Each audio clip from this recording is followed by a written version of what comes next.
একটা ছবিতে 4টা-5টা হিরো রাখতে পারে।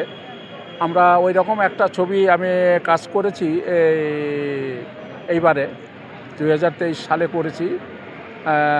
ছবিটা নাম হলো কি যেন, অনেক বড় ছবি এটা 40 কোটি টাকার বাজেট। এইটার মধ্যে আপনারা মানে 20-25টা হিরো পাবেন এবং সবগুলা হিরোই মুক্তিযোদ্ধা। আর আমরা যারা ভিলেন আছি সব আমরা হলাম পাকিস্তানের হানাদার বাহিনী।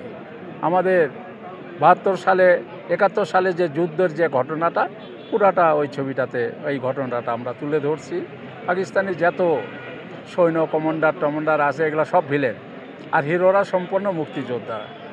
এই মুক্তিযোদ্ধা ছবিটা আমাদের মানে বাংলাদেশে কীরকমভাবে মুক্তিযোদ্ধারা সংগঠন তৈরি করলো।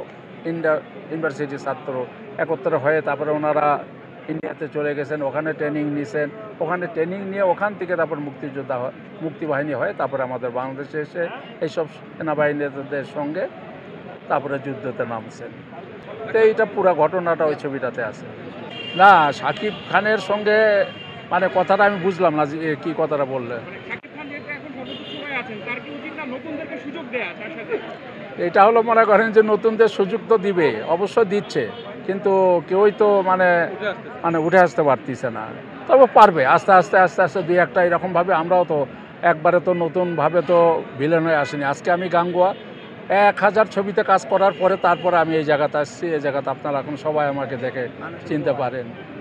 এইটাই যে আর সব দর্শক ভাইরা যখন যাকে নিবে আগে পরিচিত করতে হবে, নামটা পরিচিত করতে হবে আগে, তারপরে নিজেকে পরিচিত করতে হবে, তারপরে টিকে থাকতে হবে। তো এটা অনেক অনেক বড় একটা মনে করেন যে দূরত্ব পথ। এই পথটা পার হয়ে আসবে। ধরেন এখন 5 বছর 10 বছর পরে দেখবেন এনারাই একসময় সুপারস্টার হিরো, সাকিবের থেকে বড় বড় মানে অভিনয় করতেছে এনারাই। যারা চলে যাচ্ছে এই শূন্যস্থান কীভাবে পূরণ করবেন? যেমন অঞ্জনা ম্যাম যারা চলে যাচ্ছে, এটা প্রথমে বলবো যারা চলে যাচ্ছে আমাদের জন্য দুঃখজনক।